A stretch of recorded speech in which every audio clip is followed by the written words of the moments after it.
Hello, welcome to Floristry Design for Beginners. This is looking at a hand-tied bouquet and a wedding bouquet. I'm just going to talk to you very quickly about what kind of equipment you're going to need, where to source your flowers from, etc. Little things around that. So, first of all, flowers, obviously the most important element of this. Right now the wholesalers are all closed. Hopefully from the 1st of June they will all reopen, but who knows. A lot of them are doing by order only for their regular customers, so it's quite difficult for the general public to get hold of specific flowers and foliages that you would normally use in a hand-tied bouquet. But having said that, there's a hell of a lot of stuff out there available from the supermarkets, which is exactly where I went to get my flowers, and also foliages, which I will talk to you about in a minute. So first of all, scissors. Most important thing. I've got a range of different scissors here. These are floristry scissors made by a company called Oasis. These are gardening snips, which I prefer to use. They can be a bit vicious, so if you're going for something like that, be careful. They're available on Amazon, eBay, places like that. And these I found a few weeks ago, just before we went into lockdown, from IKEA, and they are brilliant. They're in their little plant section, and they were £4 a pair, and they've got really nice steel blades. They are lovely to use, nice padded handles, and I'm actually really loving using these at the moment. The other thing that you will need is a foliage stripper. You don't have to have one, but my goodness, they do save your fingers and a lot of time. But I'll show you how to use that in a minute. Back to the flowers. So I went to the supermarket, and fortunately at the moment, my little bucket down here, peonies are in season. So Bliss love peonies. They're just so gorgeous, aren't they? So that's the first flowers I bought. Then I went and bought a mixed bunch, which for the purposes of what we're going to be making for the first session are ideal, because you get a little bit of one and a little bit of something else. So you got in there, I'll go through what the flowers are called in a moment. And the last thing I bought was some roses. And I'm actually going to use these across two different bouquets. So that's what I've got in the way of flowers. Now when you get your flowers home, the first thing you need to do is to condition them. Okay, so we've got our flowers. Now I bought my flowers from Waitrose and Marks & Spencer's. Now I know you're probably going to spend a little bit more from those supermarkets. You don't have to spend loads of money. You can go to Tesco, Sainsbury's, Lidl, Aldi. They all do fantastic flowers. So you just take your pick of where you want to go, where's convenient for you. It doesn't really matter where they come from. The only thing I would say is don't buy really short flowers. Get some flowers with a little bit of length on them. They're much easier to handle and arrange.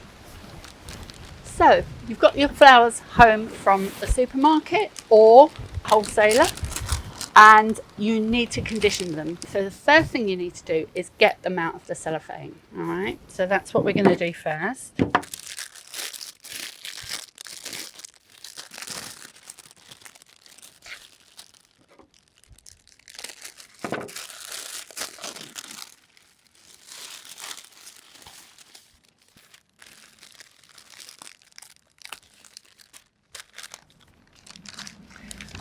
Okay, so we've got them out of the cellophane. Now you need to find a container to put them into.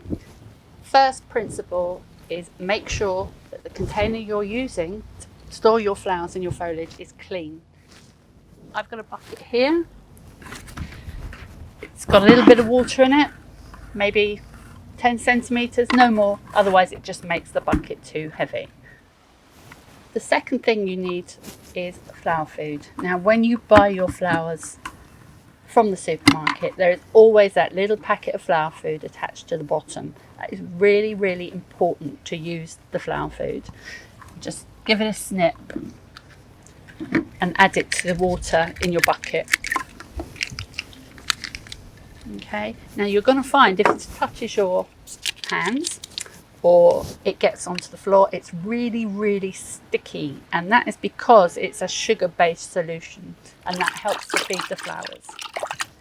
Okay, let's get sticky off of my hands. Okay, the other thing the flower food does is to prolong the life of your flowers. It has antibacterial qualities, so it does two jobs. It feeds them and it keeps them fresher for longer.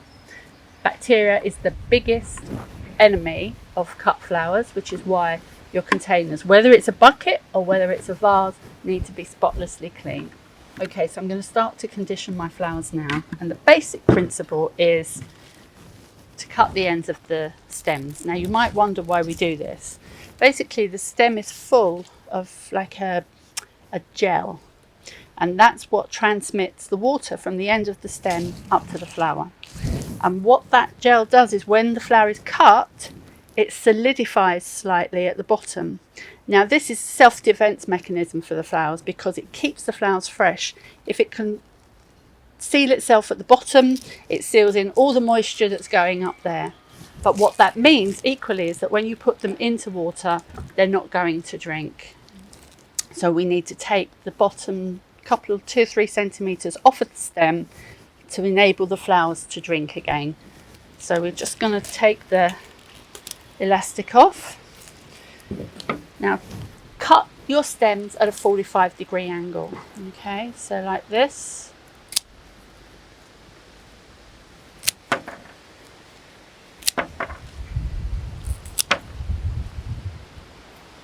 Again, there's two reasons for this. First of all, it increases the surface of the stem that's able to take up the water. And the other reason is because when it goes into the bucket or the vase, it's actually standing on its tip and the water can still reach the bottom of the stem because it's cut at that angle. Okay, so just trim them off.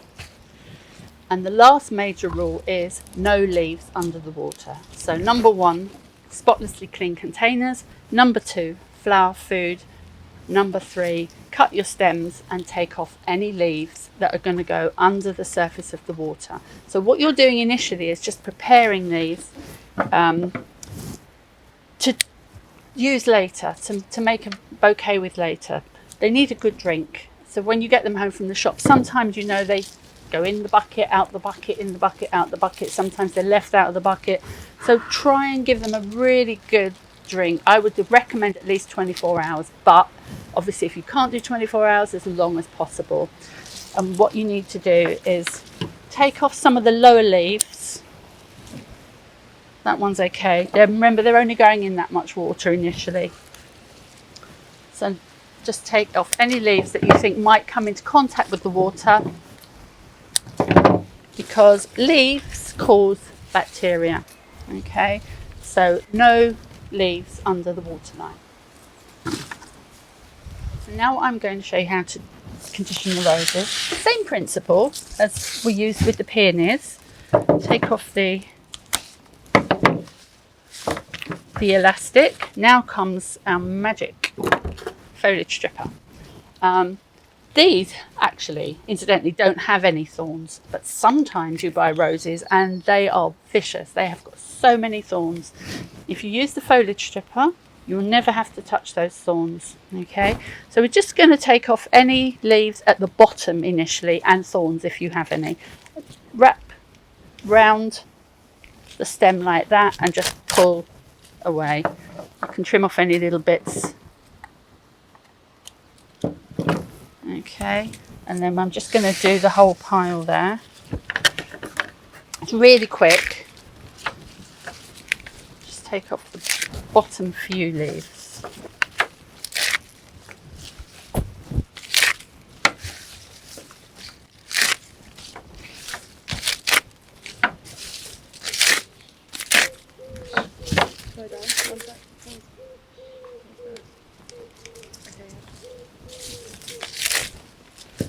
So there we've got some nice clean stems. Okay, and now we're just going to trim the stems again at 45 degrees at the bottom, just to let the water in. Sorry.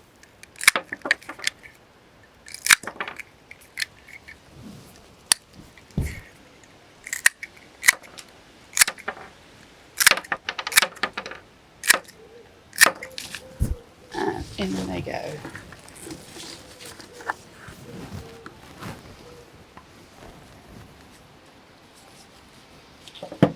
Okay, so now we are going to tackle this mixed bunch.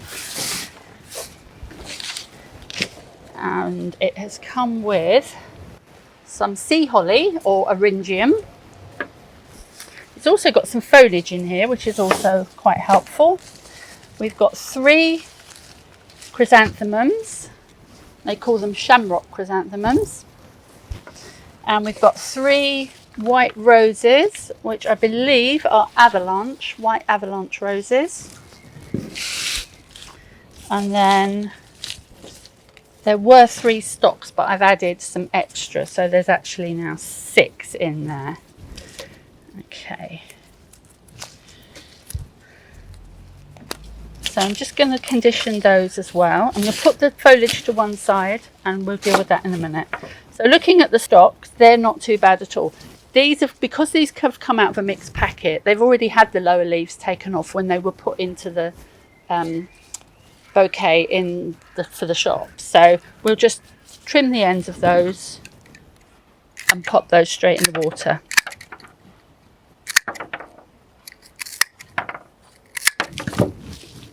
Okay, the avalanche roses. If you don't have a foliage stripper, it's not necessary. You can just simply trim off those leaves. Better to trim them than to pull them though, because you don't really want to rip any of the surface of the stems off. So just trim the leaves off like that. Any broken leaves definitely need to go. And then again, just give them a little snip at the ends at 45 degrees and into the bucket. And our eryngium, again, it doesn't really have any lower leaves, so trim it, pop it in. And the chrysanthemums. Now, some of you might end up with spray chrysanthemums, and all that means is that you've got one stem and then you've got quite a lot coming off of that stem.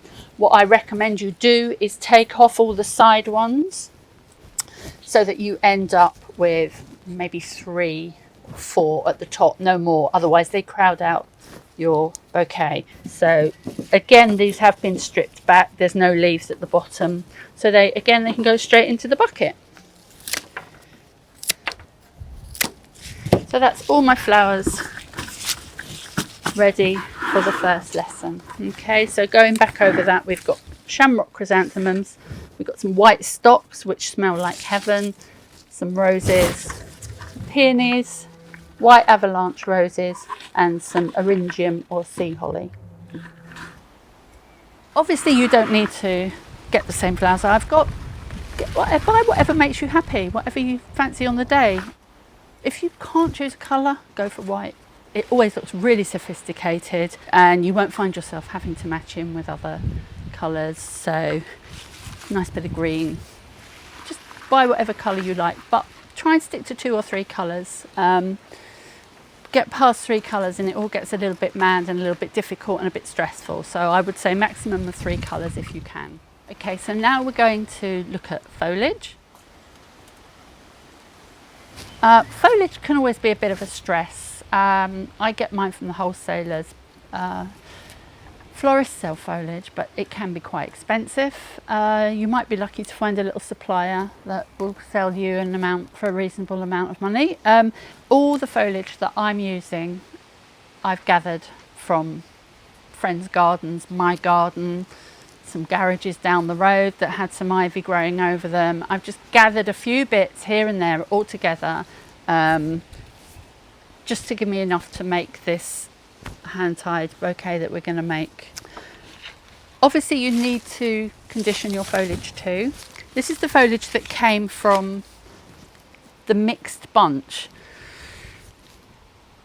Basically you treat it in the same way as you treat flowers. You take the bottom few leaves off, no leaves under the water again. I would recommend a separate container though, if you can. If you can't, as long as there's no leaves on the stems, you can pop them in with the flowers, okay? And as I say, treat them exactly like the flowers, trim the ends off so they can get a good drink. The foliage needs to drink just as much as the flowers do. Okay, I pop those in my bucket down there. Other foliages, what else did I manage to find? I've got some of this. This is quite distinctive. This came from just a shrub outside my back door. It's called Portuguese laurel. It's got slightly shiny leaves, very slightly shiny leaves, but quite distinctive red stems, which are quite nice. If you've got something like that, that will work really well in a bouquet. But again, take these bottom leaves off, strip the stems back. You need something that's probably about 40 centimetres long. Any shorter than that is going to give you a bit of an issue because you're not going to see them through the flowers. So we're just taking the bottom leaves off of these like this. Usually just easy to pull them off by hand. So this is Portuguese laurel, and I'm just getting them ready to just sit in the water and have a nice drink before we start to use them in our bouquet. So exactly the same thing as the flowers. Getting the bottom leaves off. Oops, everything's blowing all over the place. And just trim the ends up.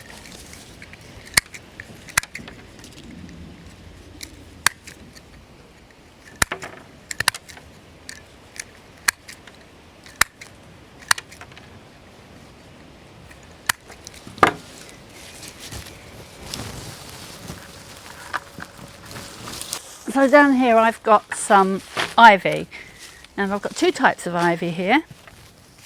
I've got the long ivy that you'll all be familiar with, and I've got this one is called buried ivy. Now these actually grow off the same plant. This grows up and this grows down, but they all grow off the same plant, and it's all ivy. So what you're aiming to do is give yourself some longish pieces like that that will go nicely in a bouquet. So again, and we're just doing the same thing as we did before. Just taking all the bottom leaves off. Okay, these are way too long for a bouquet, but it doesn't matter. We'll cut them down when we make the bouquet. Just leave everything on there. You never know when you might want a nice long piece. This is a little bit more difficult to deal with, and what you need to do is really strip this back quite a lot. Okay, it's often multi-branched. If you've got a multi-branched piece like that, just cut one of them off because it just becomes too much to deal with. So just get rid of that. Get rid of some of the spare leaves.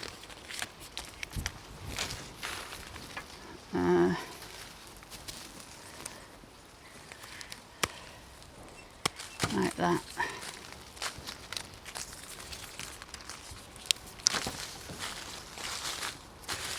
Okay.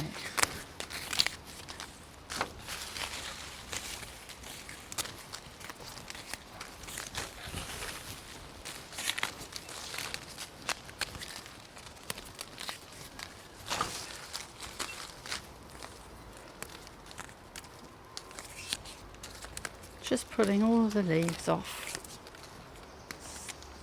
If you've got some shorter pieces, just hang on to them. They're quite useful for using around the outside of your bouquet. So don't discard them completely because they're a bit too short. Little ones like that. Let's get rid of that side shoot and just put it to one side. You might find it comes in handy. And that's it. That's all my foliage done, I think. I've got a bit of Portuguese laurel left buried under there. So I'm going to pop that in my bucket. So I've put everything all into one bucket just for ease at the moment. Bring it back on top. Pop that in. Get all your bottoms of your stems level. You need to give them a bit of a snip before we put them in the bucket. Just to make sure they can have a nice drink. You probably don't need to cut as much off of the the foliage, maybe a centimetre or so, and then just move it over and make sure that they're right in, having a good drink. Okay, and the last thing is the long ivy. Again, cut the ends off.